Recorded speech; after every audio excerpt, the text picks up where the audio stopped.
मसला पेंडिंग पे आहे ऐं ही भी मां तव्हांखे ॿुधाइण घुरां थो जेकॾहिं पिरामिड उस्तादनि जा तमामु थोरा मसला आहिनि हिकिड़े ॿिनि ॾींहंनि जे अंदरि हल थी सघनि था पर सरकार ॼाणी बुझी उन्हनि खे हल न पई करे छो त हुननि जो तालीम सां इंट्रस्ट ई न आहे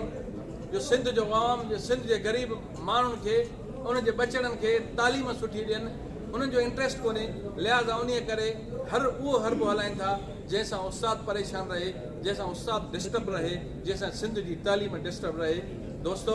टाइम इलाही थी वियो आहे सो आउं हिन स्टेज तां जेकॾहिं कंहिं दोस्त खे मुंहिंजी ॻाल्हि माज़रत सां ॾुखी लॻी हुजे त उन जे लाइ माज़रत ख़्वाह तव्हां सभिनि दोस्तनि खे इहो यकीन थो ॾियारायां हेलो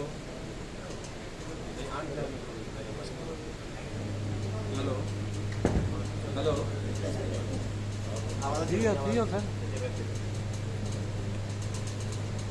हेलो हेलो तव्हां सभिनि दोस्तनि खे इहो यकीन था ॾियारायूं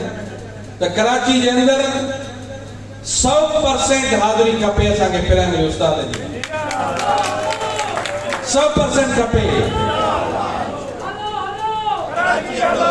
हिकु मसलो साईं मोहन पटल कोन्हे को साईं अली अहमद मंगल साहब कोन्हे को पर ही सिंध जे हर उस्ताद जो मसलो आहे सिंध जे उस्ताद तंज़ीम पेटियल मां जे बका जो मसलो आहे जेकॾहिं सिंध जे तालीम जे बका जो मसलो आहे सिंध जी तालीम बचाइण घुरो था सिंध जा तालीमी इदारा बचाइण घुरो था सिंध जे अंदरि उस्तादनि जा मसला हल कराइण घुरो था त मुतहद जी सभु कंहिंखे ॻाल्हि छॾिणो पवंदो ऐं कराची 10 तारीख़ ते प्रेस क्लब ते सभु खां अॻु में पहुचणो पवंदो ऐं पोइ सीएम हाउस जो गिराक करणो पवंदो पोइ ॾिसो छो त मसला हल थियनि असांजा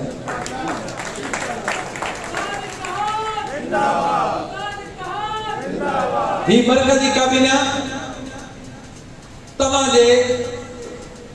जवाब ॾियण जी मुंतज़र आहे जेको रिज़ल्ट अवां ॾींदो उन खां ॿीणा तव्हांखे मरकज़ी काबीना ॾींदी पर असांजी ताक़त असांजी सभु शइ उहा तव्हां आहियो जे तव्हां असां सां मुतहद आहियो तव्हां असां सां गॾु आहियो ॾुख सुख में तव्हां असां सां गॾु आहियो त सभ खां अॻु में तव्हांजी मरकज़ी काबीना हूंदी बाक़ी तव्हांजो लश्कर असांजे बाद पोयों पवंदो तो दोस्तो 10 तारीख़ लाइ भरपूर तयारी रखो साईं चयो त दोस्तनि ॾे लंघे हलंदासीं साईं मुंहिंजा पिरी प्यारा आहिनि मुंहिंजा दोस्त आहिनि हिकु शाम 10 चकर वञण लाइ तयारु आहियां मां वियो बि आहियां ऐं हिन में ॻोल्हा ई जेकॾहिं हिकिड़ो मुंहिंजो भाउ कारो लड़ी वियोमांसि लंघे वियोमांसि ऐं मूंसां ठही वियो त हिन खां वधीक मूंखे ख़ुशी कहिड़ी आहे पर ईअं न हुजे मां उस्तादनि जे मफ़ाद खे अज़ीज़ रखां थो ऐं ज़ाती मफ़ाद ते मां कॾहिं पंहिंजी भोख न रखी आहे पर तव्हां दोस्तनि खे मां इहो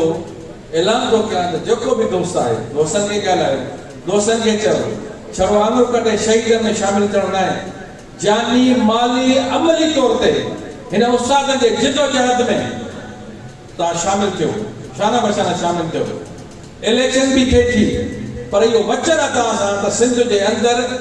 हिकिड़ी उसूली ऐं आईनी इलेक्शन थींदी कंहिं बि हिकिड़े फ़र्द सां नाइंसाफ़ी न थींदी नाइंसाफ़ी करे न थींदी उस्ताद इत्तेहाद ज़िंदाबाद पेटियल ज़िंदाबाद साफ़ सलाम